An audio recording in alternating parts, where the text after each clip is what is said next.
वक्त आ गया है अपना डॉक्टर खुद बनने का, अपने घर में ही हॉस्पिटल खोलने का। आप बोलेंगे क्यों?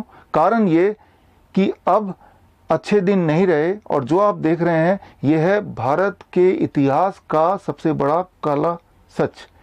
इस बात को समझाने के लिए कि क्यों अपने घर में हॉस्पिटल खोलना आवश्यक हो गया है, मैं आपको 3 हिंट दूंगा और उसके बाद बताऊंगा कैसे आप अपने घर में ही सुपर स्पेशलिटी हॉस्पिटल खोल सकते हैं। पहला हिंट, इस हिंट का नाम है फूल और कांटे। आप जो दोनों वीडियो देख रहे हैं, ये दोनों वीडियो लगभग एक ही टाइम पे शूट किए गए हैं। सबसे पहले हम बात करते हैं फूल की। आप देख रहे हैं हॉस्पिटल के ऊपर हेलीकॉप्टर से फूल बरसाए जा रहे हैं और फाइटर जेट प्लेन से फ्लाई पास किया जा रहा है। फ्लाई पास मतलब हवाई जहाज से कलाबाजियों का खेल दिखाना। जब भी हम अपने डिफेंस सिस्टम से कोई ऐसा कार्य लेते हैं जिसके लिए वो बना नहीं है, तब हमारे भारत पे इसका बहुत बड़ा इकोनॉमिकल बर्डन तो होता ही है, बल्कि देश के ऊपर एक थ्रेट भी होता है। ये कितना बड़ा आंकड़ा है आप इस बात से अंदाजा लगा सकते हैं कि जितना सारा पैसा खर्च हुआ है, उस पैसे से अब दूसरे वीडियो पे चलते हैं, कांटे।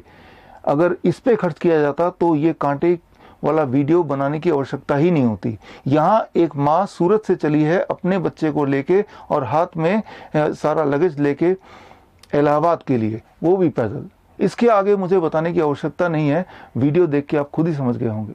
लेकिन आप में से कुछ लोग हो सकते हैं जो अपने आप को इस वीडियो से कनेक्ट नहीं कर पा रहे होंगे। जाहिर सी बात है, आप मुझे देख रहे हैं स्मार्टफोन में, इसका मतलब आपकी हालत उनकी हालत से मैच नहीं करती है, तो आप कभी भी शायद उस इमोशन को ना भी समझ पाए।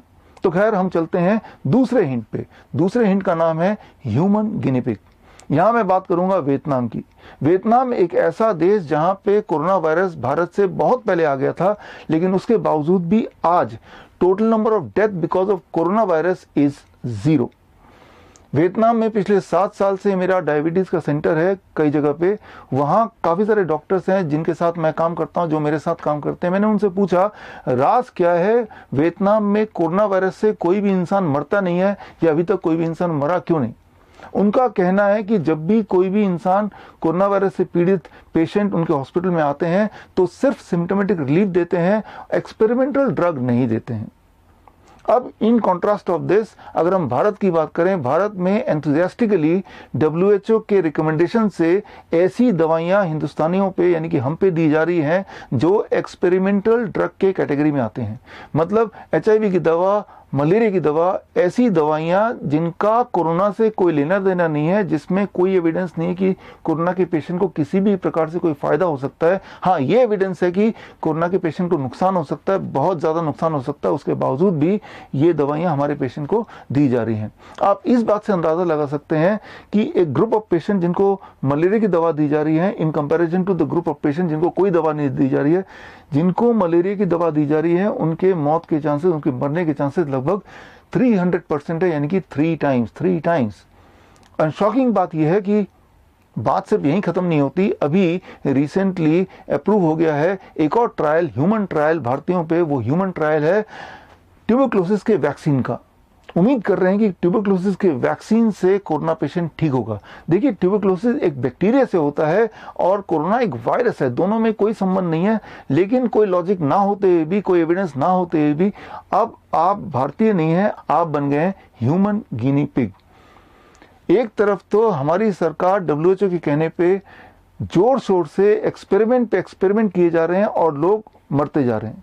दूसरी तरफ भारत की अपनी पद्धति, अपना साइंस, अपना एंशिएंट साइंस आयुर्वेदा, जिसमें बहुत सारे जड़ी बूटियां जिससे शायद पेशेंट को कोई रिलीफ मिल जाए, तो उनको मौका दिया ही नहीं जा रहा है।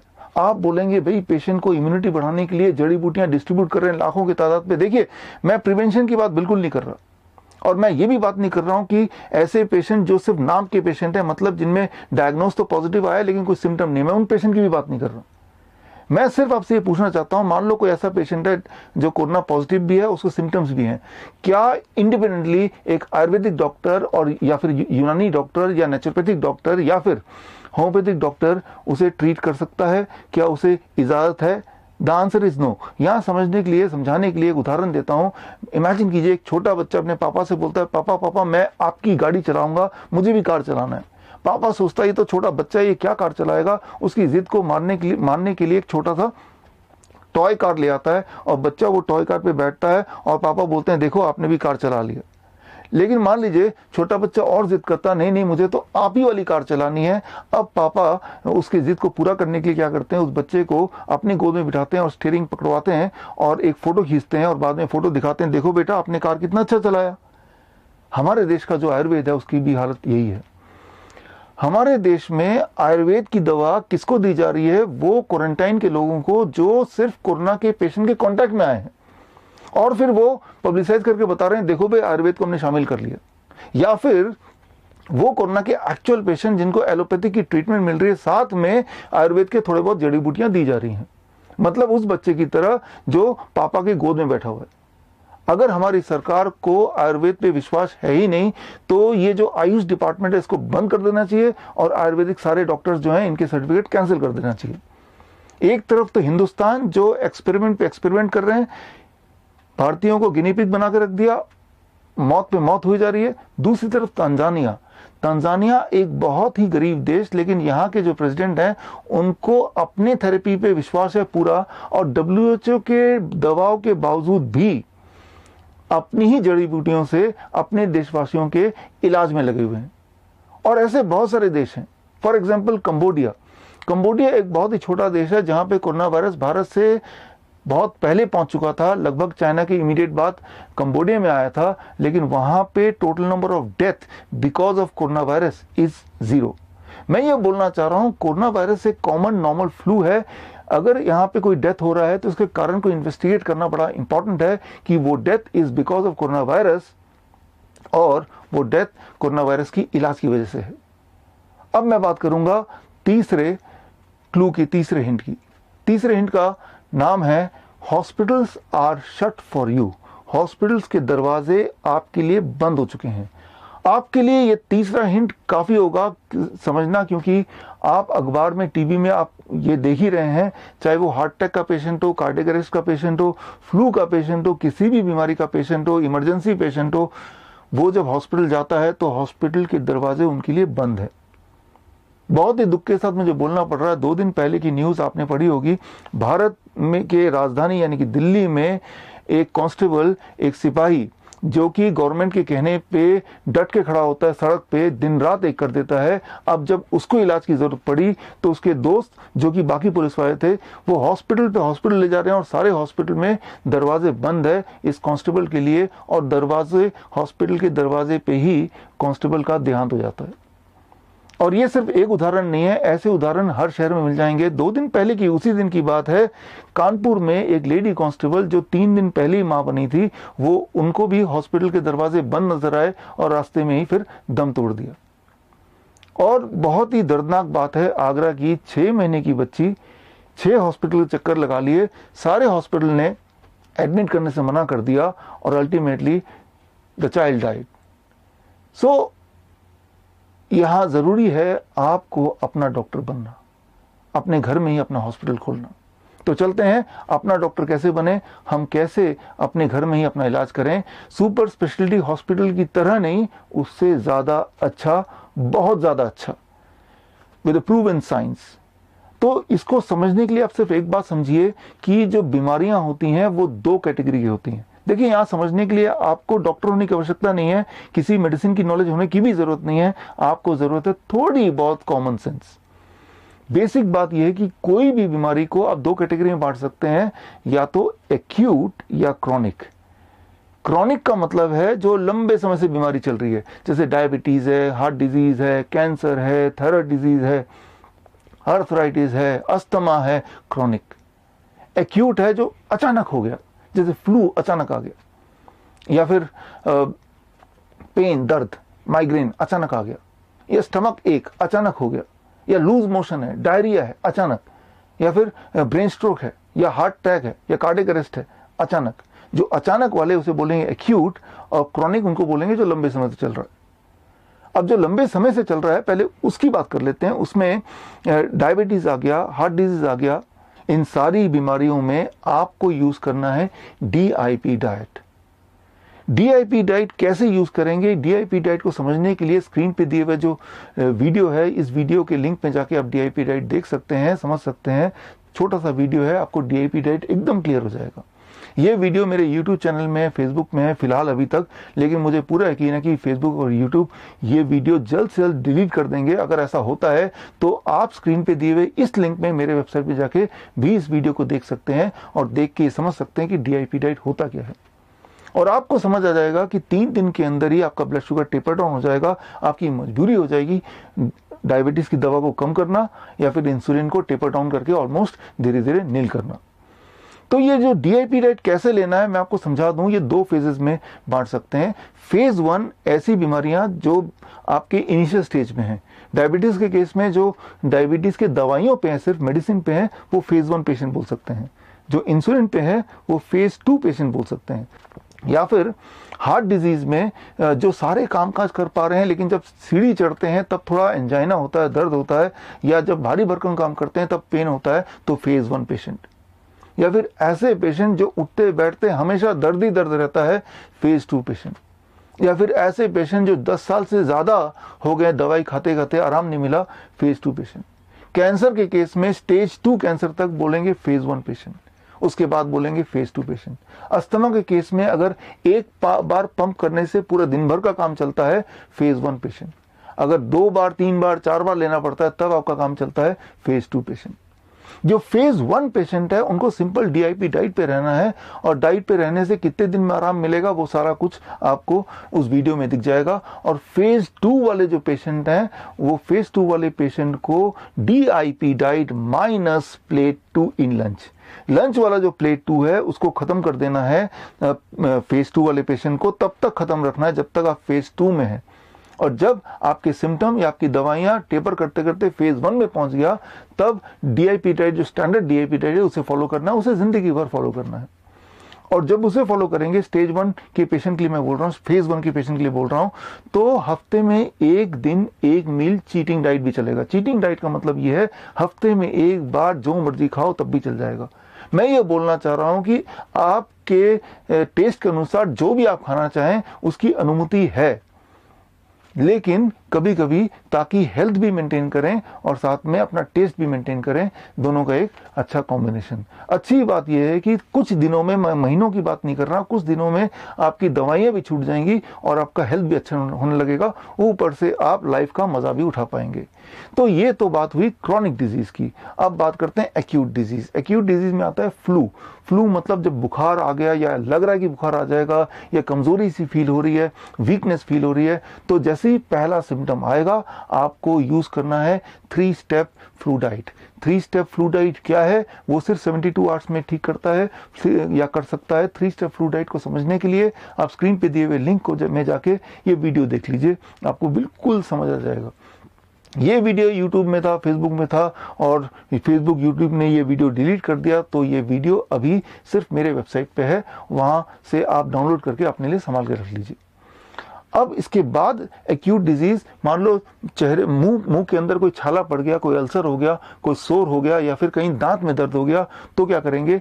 तो जो रूल है वो है DIP डाइट ब्रैकेट में लिक्विड, यानी कि लिक्विड फॉर्म में बना देना है DIP डाइट को। यानी कि जो प्लेट 1 है या फ्रूट ब्रेकफास्ट है, सबको मिक्सी में घोल के अलग अलग उनको स्मूदी के फॉर्म में पीना है 3 से 5 दिन। 3 से 5 दिन माइनस प्लेट 2 को 3 से 5 दिन हटा देना है। 3 दिन मिनिमम, मैक्सिमम 5 दिन। साथ में क्लोव ऑफ गार्लिक, लहसुन का एक टुकड़ा, उसको आप कूट के थोड़ा सा उसको वहीं पे रखिए जहां पे पेन है। अगर तो पेन है, अगर तो सो रहा है तब नहीं करना है, लेकिन दांत में दर्द है तो लहसुन का टुकड़ा भी रखना है, दिन में 1 बार 2 बार 3 बार आपके दर्द के अनुसार। तो इतना ही कर लेंगे तो मुंह से जुड़े हुए जितने भी सारे प्रॉब्लम्स हैं वो 3 से 4 दिन या 5 दिन तक ठीक हो जाएगा। और उसके बाद अब आप गांठ बांध लीजिए कि आप DIP डाइट पे ही रहें ताकि किसी तरह का कोई लाइफस्टाइल डिजीज आए ना। अब नीचे चलते हैं, स्टमक पे आते हैं। स्टमक से जुड़े हुए कोई भी प्रॉब्लम हो, एक्यूट प्रॉब्लम मतलब डायरिया है, लूज मोशन है, स्टमक एक है, 24 घंटे के लिए कोकोनट वाटर फास्टिंग। 24 घंटे के लिए सिर्फ कोकोनट वाटर पे रहेंगे, कुछ और नहीं, कुछ और नहीं, बिल्कुल कुछ और नहीं। कितना कोकोनट वाटर? आपके बॉडी वेट के हिसाब से। मान लीजिए आप 70 kg आपका वेट है, 7 ग्लास कोकोनट वाटर पूरे दिन भर में, कुछ और नहीं खाना, कुछ और नहीं पीना है। मैंने देखा है 24 घंटे लगते हैं पेट से जुड़े हुए सारे प्रॉब्लम को रिजॉल्व होने में। अब चलते हैं लंग्स पे। अगर सूखी खांसी है या अस्थमेटिक अटैक है, ऐसे केस में आपको क्या करना है? DIP डाइट, DIP डाइट के साथ टर्मरिक, ये टर्मरिक लेना है, हल्दी लेना है, हल्दी का एक टुकड़ा, टुकड़ा कितना बड़ा होना चाहिए? टुकड़ा आपके नेल के बराबर, थंब के नेल के बराबर होना चाहिए। और ब्रेकफास्ट से पहले एक टुकड़ा चबा चबा खाएंगे, लंच से पहले एक टुकड़ा चबा चबा खाएंगे, और डिनर से भी पहले एक टुकड़ा चबा चबा खाएंगे। मतलब DIP डाइट के साथ आपको इसको खाना है। कब तक खाना है ये? जितने दिनों तक आपका चेस्ट कंजेशन रहेगा, जितने दिनों तक ड्राई कफ रहेगा, जितने दिनों तक आपका रेस्पिरेटरी अटैक रहेगा, तब तक करना है। वो 3 दिन भी हो सकता है, वो 1 महीना भी हो सकता है। 3 दिन से लेके 1 महीने के बीच में उसको करना है। तो ये है रेस्पिरेटरी प्रॉब्लम का सोल्यूशन। अब आते हैं किसी भी तरह के पेन। अगर आपके घुटने में पेन है, रीढ़ की हड्डी में पेन है, या सिर में हेडेक है, तो उसके लिए aloe vera, number 1, aloe vera gel, not from the bottle, plant. Aloe vera का पौधा घर पे परमानेंट रख लीजिए। एलोवेरा का पौधा में से एलोवेरा स्क्वीज करके निकालिए, और जहां भी दर्द है 5 मिनट उसको मलिए। और सिर के अलावा बाकी कहीं भी अगर दर्द हो, मलने के बाद हॉट फर्मेंटेशन मतलब हॉट वाटर बैग लीजिए और उसको रखिए उस जगह पे जहां पे दर्द है, और उसको जब तक रखिए जब तक आप वो ठंडा नहीं हो जाता, थोड़ा भी, अबाउट 30 सेकेंड, फिर उसको दोबारा गर्म कीजिए और दोबारा उसको रखिए। ऐसा 15 मिनट का एक प्रोसेस कीजिए, आपको आराम मिलेगा। अगर माइग्रेन है, हेडेक है, तो एलोवेरा लगाना है 5 मिनट, कोई मालिश कर दे तो अच्छा है। और उसके बाद आपको क्या करना है? एक बाल्टी में गर्म से गर्म पानी भरना है, उतना गर्म जितना आप सह पाएं, और अपने पैरों को उसके अंदर डाल देना है, घुटने तक पानी हो, और ऐसा 20 मिनट बैठना है। 20 मिनट के लिए जब बैठेंगे तो बीच में 5-7 मिनट बाद पानी ठंडा होने लगेगा, तो एक मग से पानी निकालेंगे और दूसरे मग से बहुत गर्म पानी उसमें ऐड करते जाएंगे, ताकि गर्म जो है वो लगभग बना रहे 20 मिनट तक। तो ऐसे में आप देखेंगे कि जो हेडेक है या माइग्रेन है वो धीरे धीरे रिजॉल्व हो रहा है। साथ ही में अगर कोई ब्लड प्रेशर का पेशेंट है, जिसका ब्लड प्रेशर अचानक बढ़ गया, तो वो भी सेम प्रोसेस करेंगे, तो ब्लड प्रेशर आपका करीब 20 सिस्टोलिक इतना घट जाएगा विद इन 20 मिनट्स।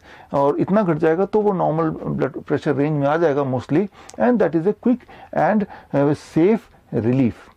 अब आपने सीख लिया कि मेजर एक्यूट इलनेस में क्या करना है और मेजर क्रॉनिक इलनेस में क्या करना है।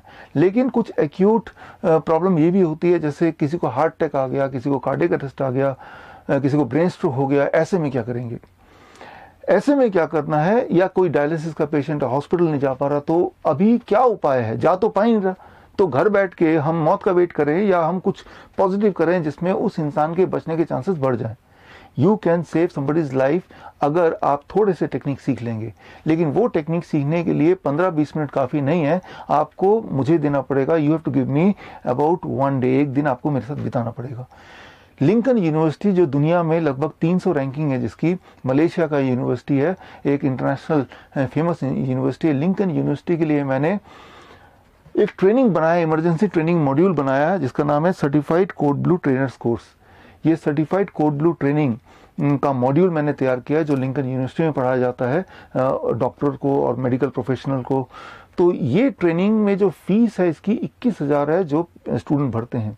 लेकिन आजकल का माहौल देखने के बाद मैंने ये फैसला लिया कि आप में से कुछ लोगों को मैं ये ट्रेनिंग दे दूंगा, ताकि कोई इंसान जो मर रहा हो या मरने वाला हो तो आप अपने स्किल से उसको बचा पाएं या एटलीस्ट बचाने की कोशिश कर पाएं।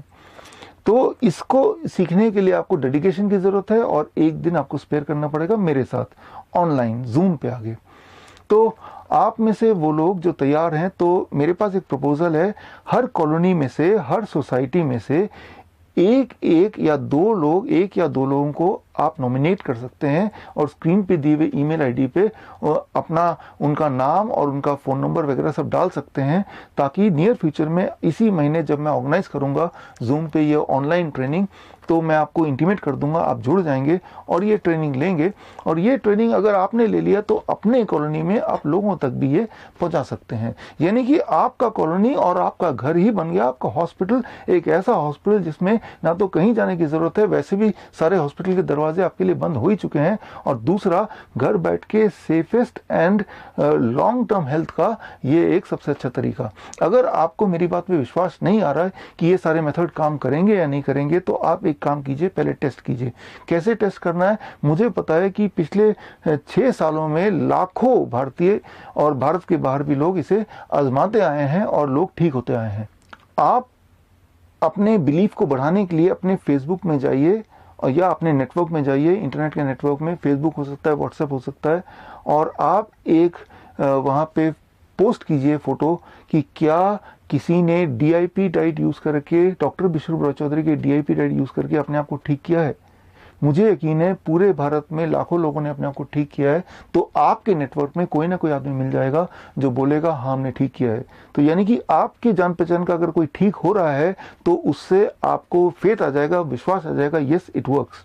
वैसे भी आपके पास चारा भी क्या है, हॉस्पिटल तो जा ही नहीं पा रहे, घर पे बैठ के मरने का इंतजार करने से अच्छा है ये टेक्निक सीख लीजिए, आपके काम आएगा। और अगर आप जानना चाहते हैं ये जो टेक्निक मैं बता रहा हूँ इसके पीछे का साइंस क्या है, तो स्क्रीन पे दिए हुआ जो लिंक है इसमें जाके आप मेरी किताब corona the scandal of the millennium, ये 1200 पेज की किताब है, इसको पढ़ेंगे तो इसमें सारे रिसर्च पेपर जहाँ से मैंने ये सारे टेक्निक कलेक्ट किए हैं वो रिसर्च पेपर मिल जाएंगे और उससे आपको एविडेंस मिलेगा जिससे आप अपने बिलीफ को और स्ट्रॉन्ग कर पाएंगे। अब एक आखिरी बात, आप में से बहुत लोग मुझे मेल करते आए हैं कि डॉक्टर साहब आप एक अच्छा काम कर रहे हैं, आपकी वजह से हम ठीक हो गए हैं, वो भी मुफ्त में। हम आपकी मदद करना चाहते हैं, आपके साथ जुड़ना चाहते हैं और आपके ट्रस्ट को, आपके ऑर्गेनाइजेशन को डोनेशन देना चाहते हैं। तो ऐसे आपके मेल्स मैं इकट्ठा करता आया हूं, तो लेकिन मैंने आपको जवाब नहीं दिया, इस वीडियो के माध्यम से मैं जवाब भी दे देता हूं। आप में से वो लोग जो मुझे डोनेशन देना चाहते हैं ताकि ये कार्य आगे बढ़े, तो उनके लिए मैं यही बोलना चाहूँगा कि जितना पैसा आप मुझे देना चाहते हैं वो पैसा लेके अपने आसपास जो सबसे ज़्यादा गरीब इंसान हो उसको आप मदद कर दीजिए। ऐसे 10 लोगों को आप मदद कर देंगे तो मुझे लगेगा कि आपने मेरी मदद की। तो देश तो अब हमें चलाना है, आपको चलाना है, मिलजुल के चलाना है। मौका ये आ गया है, मुसीबत ये आ गई कि पड़ोसी से बात नहीं कर रहा है, कोई किसी को देखने को तैयार नहीं है, सबको लग रहा है कि ये सब मेरे दुश्मन हैं, इनकी वजह से मैं मारा जाऊंगा। ऐसे में इंसान ही इंसान की मदद कर सकता है, आप ही कर सकते हैं। You can save A life. All the best. मैं डॉक्टर बिशरू बड़ौचौधरी, जय हिंद।